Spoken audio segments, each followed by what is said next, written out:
जी, प्रश्न पूछिए। जी सर जी, नमस्कार। नमस्कार। मैं छत्तीसगढ़ से बोल रहा हूँ सर। जी। मेरा नाम सिमोन है। जी। जी, मैं आपसे एक सवाल पूछना चाहता हूँ। जी।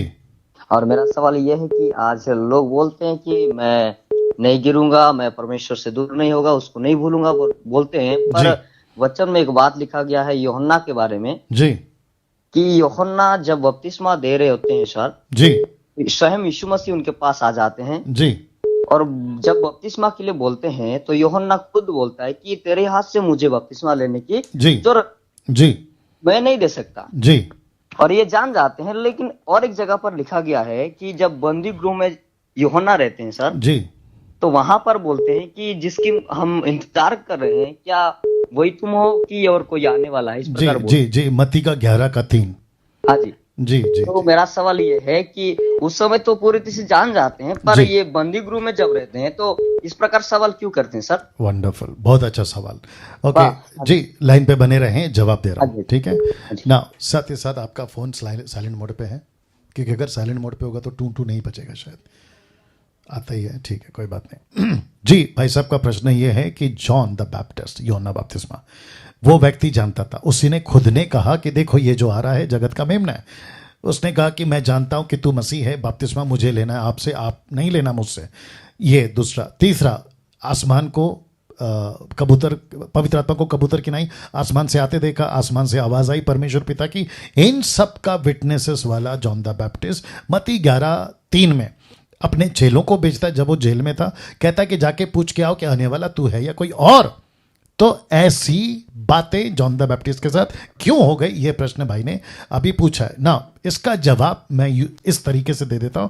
देखिए, सबसे पहली चीज ये है कि जब हम किसी को कहते हैं ना ये प्रभु का सेवक है, तो उसके ऊपर एक प्रकार का थप्पा या छाप या आइडेंटिटी या मोहर नहीं लग जाती कि ये कभी गलती नहीं करेगा। ये दिमाग में डाल लो आप। वाह, वापस बोल दूं। एक व्यक्ति जिसको आप सेवक कहते हो, जिसको आप प्रॉफिट कहते हो, जिसको आप नबी कहते हो, जिसको आप पास्टर कहते हो, जिसको आप अपोस्तल प्रॉफिट कहते हो, यहां तक कि डैनियल राज भी, अगर ये कहते हो कि ये प्रभु का दास है, ये तो कभी गलती नहीं करेगा, ऐसा स्टैंप, थप्पा, छापा नहीं लगाना।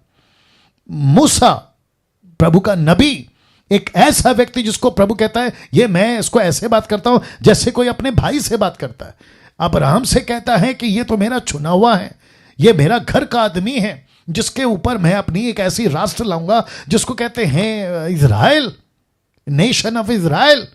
तो ऐसा व्यक्ति, अब्राहम से गलती हुई। क्या गलती हुई? अपनी पत्नी को बहन बना दिया। दूसरा, उसको कहा था विश्वास कर तेरी पत्नी से तुझे बच्चा होगा, बीच में हजीरा को घुसा दिया, जिसके चलते इस्माइल पैदा हो गया। मूसा, चट्टान पे लकड़ी मार दी दूसरी बार, जबकि नहीं मारना था। दाऊद, गलती कर दी। ऐसे कितने लोग हैं जिनसे गलतियां हुई है। तो वापस कहता हूं, जॉन द बैप्टिस्ट को भी आप कैसे देखेंगे, पतरस को आप कैसे देखेंगे, पौलुस को आप कैसे देखेंगे, और सेवकों को आप कैसे देखेंगे। तो वापस कहता हूं, किसी सेवक को ऐसे नहीं कहना कि ये तो सेवक है, इससे कभी गलती नहीं होगी। और उसकी गलती हो गई तो फिर यह भी प्रश्न नहीं उठना चाहिए, अरे ये तो प्रभु का सेवक था, इससे गलती कैसे हो गई। तो मतलब क्या प्रभु ऐसे लोगों को चुनता है? तो इसको दिमाग से निकाल दो, चाहे वो कोई भी क्यों ना हो। परमेश्वर को छोड़ कोई परफेक्ट नहीं है, सबसे गलती होती है, गलतियां करते हैं और उसके बाद में वो मन फिराते हैं, प्रभु के पास आते हैं। यह अलग टॉपिक है। अब बात करते हैं कि जॉन द बैप्टिस्ट के साथ में कंफ्यूजन कैसा है। भाई साहब, आप लाइन पे बने रहिए। हाँ जी, हाँ जी जी, और साथ साथ में सुनते रहिएगा, ठीक है ना। अब बात करते हैं जॉन द बैप्टिस्ट को कंफ्यूज क्यों हो गया। एक व्यक्ति कहता है कि ये है मसीहा। नाउ आपको जानना होगा, भाई साहब मुझे नहीं पता आप बाइबल कब से पढ़ रहे हैं, लेकिन अगर आप टोटल हिस्ट्री पढ़ोगे, मसीहा का इंतजार हो रहा था। थोड़ा लंबा खींच रहा हूं, कोई बात नहीं, लेकिन बहुत अच्छा प्रश्न है, उसका जवाब भी तगड़ा होना चाहिए। मसीहा का इंतजार हो रहा था, जिसकी प्रोफेसी करी दानियल ने, जिसकी प्रोफेसी करी मूसा ने, the book of exodus chapter 18 में, जिसके चलते बहुत सारी प्रोफेसी की बातें यशाया, यिर्मयाह, हिजकियेल, आमोस की किताब, यशाया की किताब 9वां अध्याय, ऐसे मसीहा का इंतजार हो रहा था। और मसीहा का इंतजार का मतलब है एक राजा का इंतजार हो रहा था, जिसके चलते ज्योतिषों ने कहा कि यहूदा के कौम में एक राजा पैदा हुआ है, मत्ती 2:2।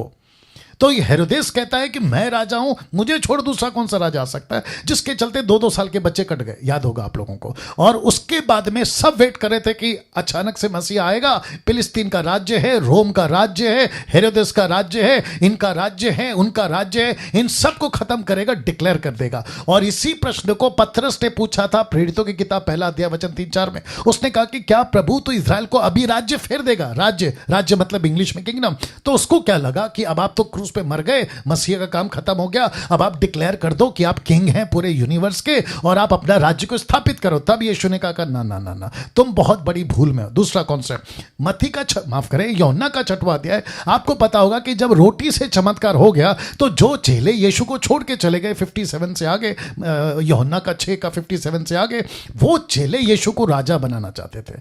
तो सबको लगा कि यीशु राजा बनेगा, राज्य करेगा, राजा बनेगा, राज्य करेगा। भाई साहब आप सुन रहे, आशा करता हूं। तो जिसके चलते जब यीशु का प्रचार शुरू हुआ, बहुत ध्यान से सुनिएगा, तो यीशु के प्रचार में क्या था? एक गाल पे कोई मारे तो दूसरा दे दो। ये राजा का नेचर नहीं है, ये राजा का स्टाइल नहीं है। राजा का मतलब क्या है? जिसने तलवार चलाया उसको तलवार से काट दो, ये राजा का सिस्टम है, ये राजा का एटीट्यूड है। फिर यीशु कहता है गाली दे तो तुम उसको आशीष दो, श्राप दे तो उसके लिए प्रार्थना करो, एक कुर्ता ले जाए तो पैजामा उतार के दे दो, एक मील जाए तो दूसरे मील चले जाना।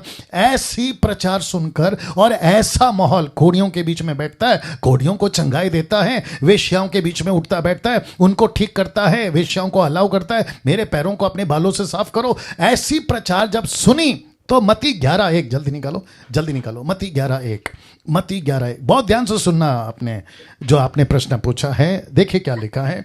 मत्ती 11:1 में लिखा है, जब यीशु अपने 12 चेलों को आज्ञा दे चुका, वह उनके नगरों में उपदेश प्रचार करने को वहां से चला गया। यूहन्ना ने बंदी गृह में मसीह के कामों का सुसमाचार सुना। तो इसका मतलब क्या है? उसने जेल में बैठे बैठे सुना। तो क्या सुना? यीशु का प्रचार ऐसा है, राजा वाला तो कोई गुण ही नहीं है, अधिकार वाला तो कोई गुण ही नहीं है। यीशु तो यूहन्ना के 4 अध्याय में चेलों के पैर धो रहा है। मरकुस कहता है मैं सेवा लेने नहीं, सेवा करने आया हूं।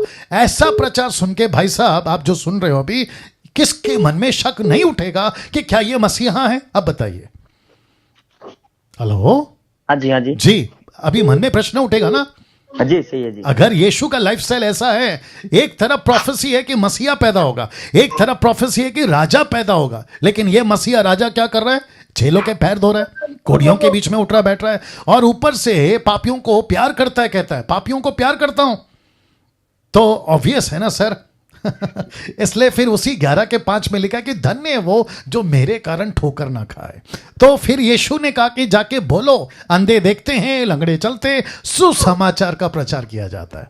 तो जॉन द बैप्टिस्ट को वहां पे क्लियर हो गया सर, मैसेज पहुंचने के बाद, ओके इसका प्रचार अलग है लेकिन यही मसीहा है, इसकी बातें अलग है लेकिन यही यीशु है। That's it. आशा करता हूं आपको जवाब मिल गया। जी बहुत बहुत धन्यवाद जी। Thank you. अद्भुत रीति से आपने जवाब दे दिए। जी, God bless you. Thank you. Okay.